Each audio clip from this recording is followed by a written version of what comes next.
Hey Eli, I wanted to do a new series, and the series is for you. And I just wanted to, take a couple games out of my collection and show you what games I really like to play, and hopefully it'll help you decide what games you want to play in the future. And you're really young now; you're still 3 years old, but I think when the time comes and you're able to, choose what games you want to play.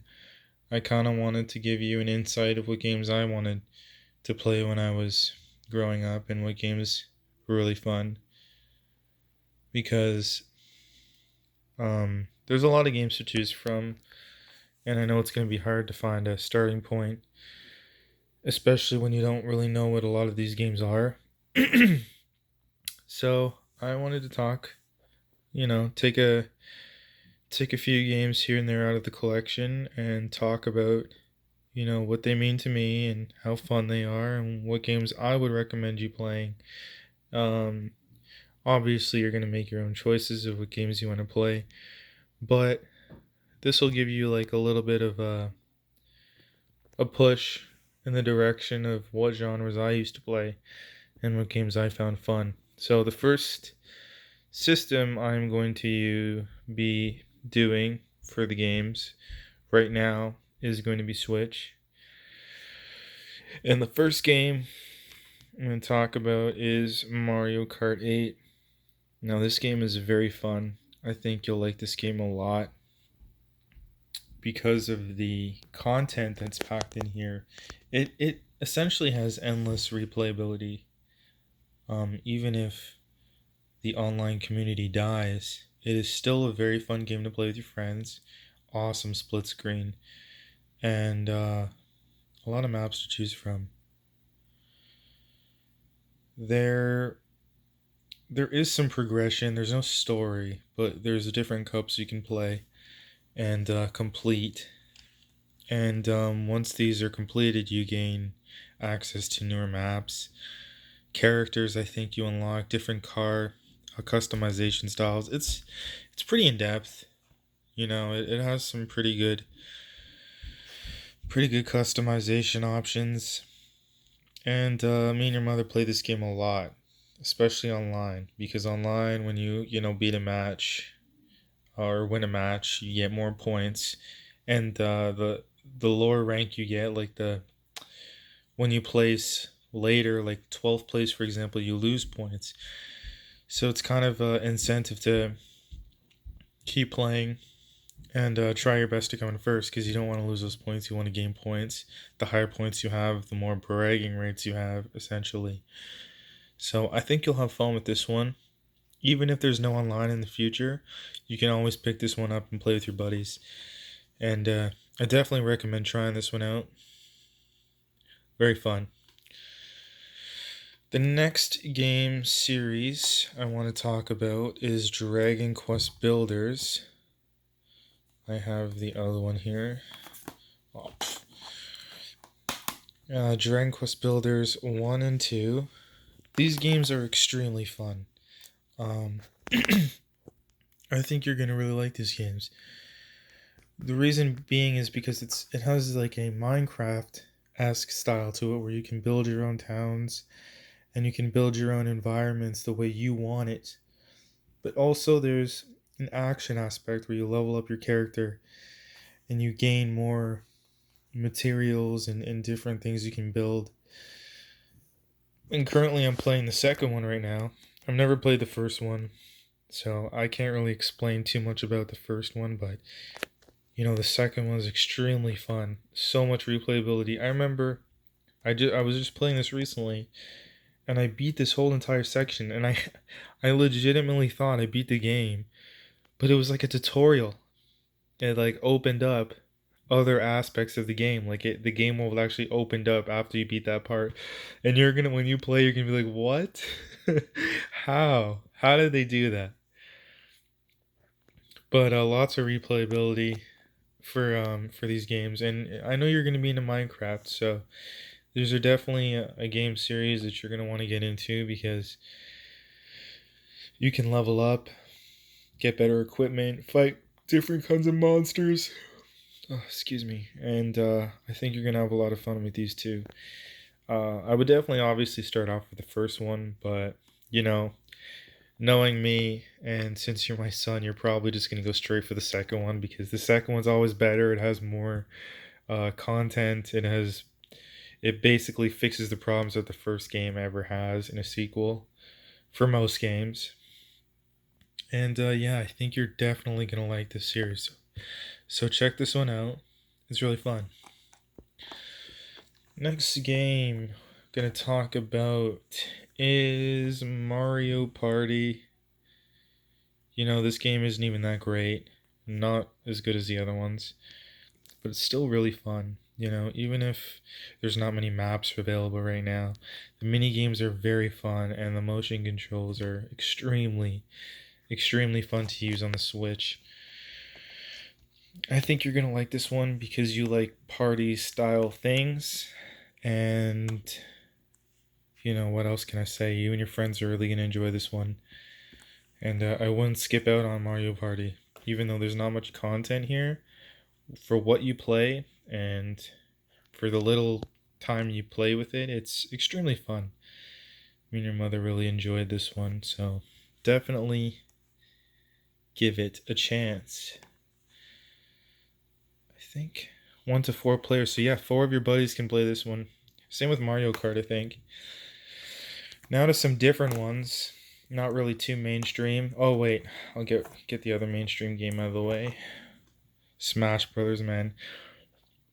Eli, I know for a fact you're gonna like this game. I mean, you're into punching things in video games. You're into mindlessly attacking, but this game actually takes skill, and you can fight your friends. I think that's the biggest draw into it. I mean, there's not many fighting type games where you get to really immerse yourself in fighting a friend or even a person online.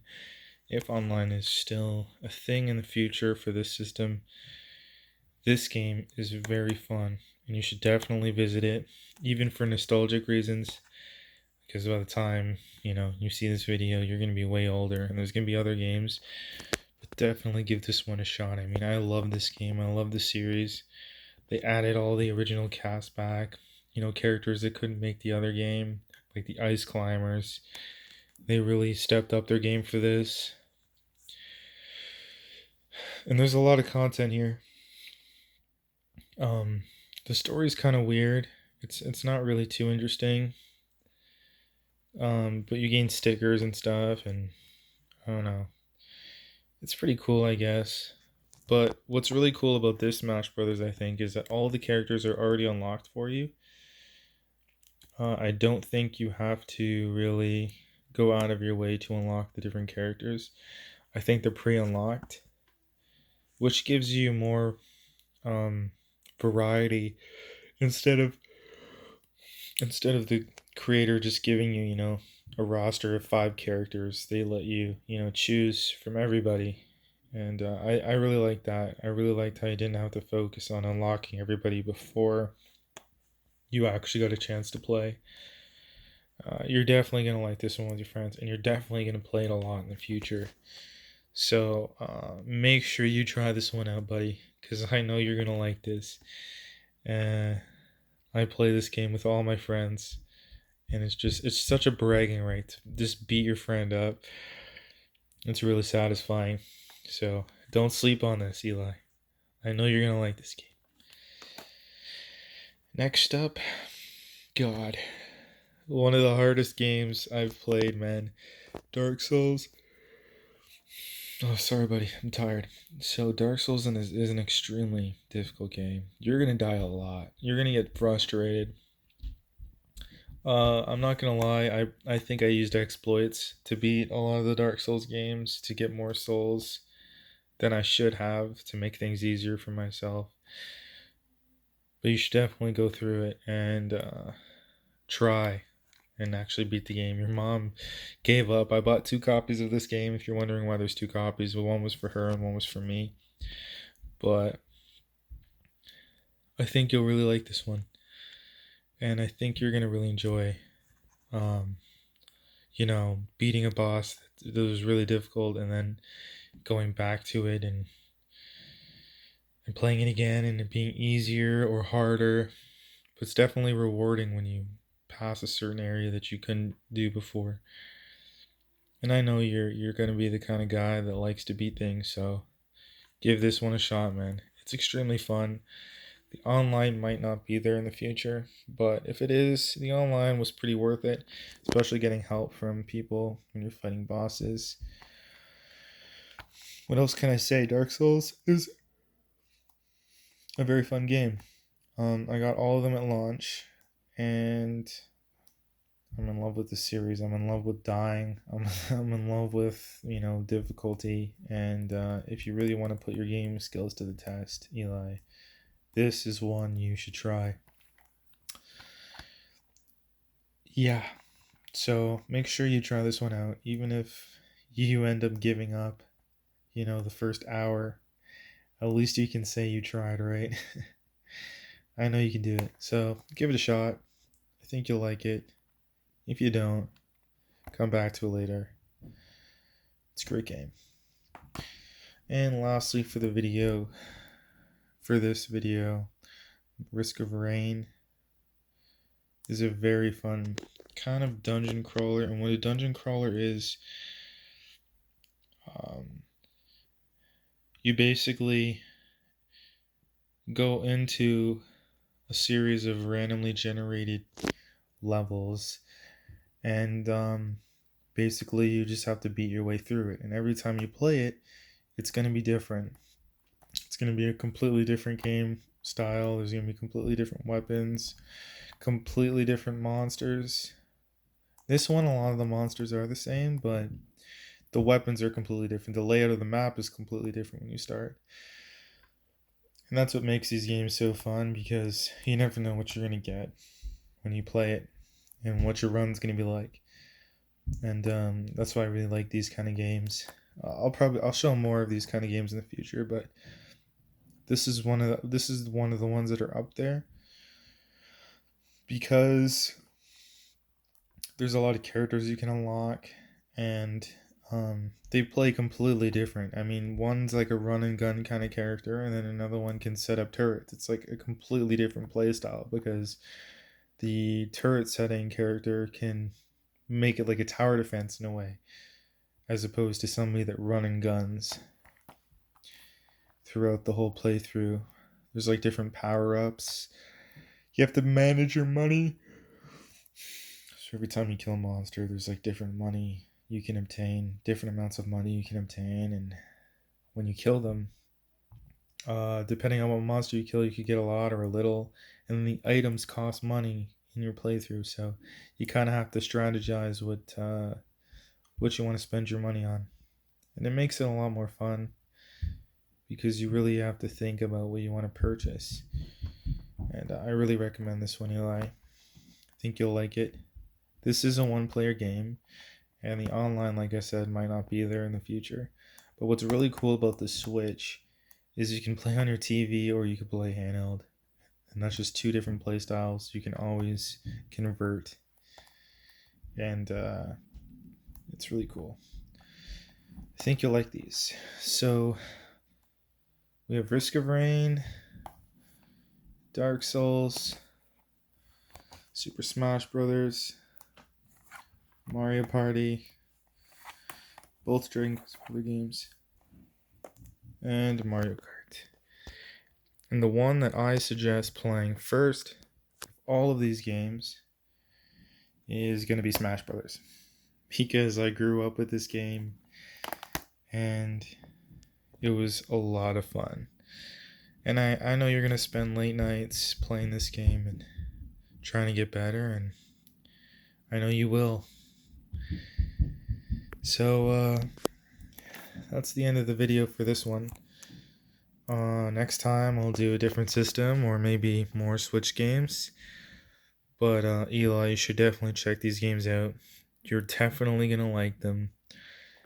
And quick little end thing for the video here is, you really liked Mario Kart as a kid. You're 3 years old. You played this game a lot. Even with the assisted controls, you're still really good. You even played Dragon Quest Builders and Mario Party, and even a little bit of Smash Brothers. You didn't really know what was going on in Smash Brothers, but Dragon Quest Builders, you enjoy killing the monsters, I know. And the mini games are really fun for you in Mario Party. But I think your favorite when you were a kid, when you were 3, at the time of this video, was definitely Mario Kart 8. So I hope you enjoyed, and don't stop gaming, buddy. See you next time.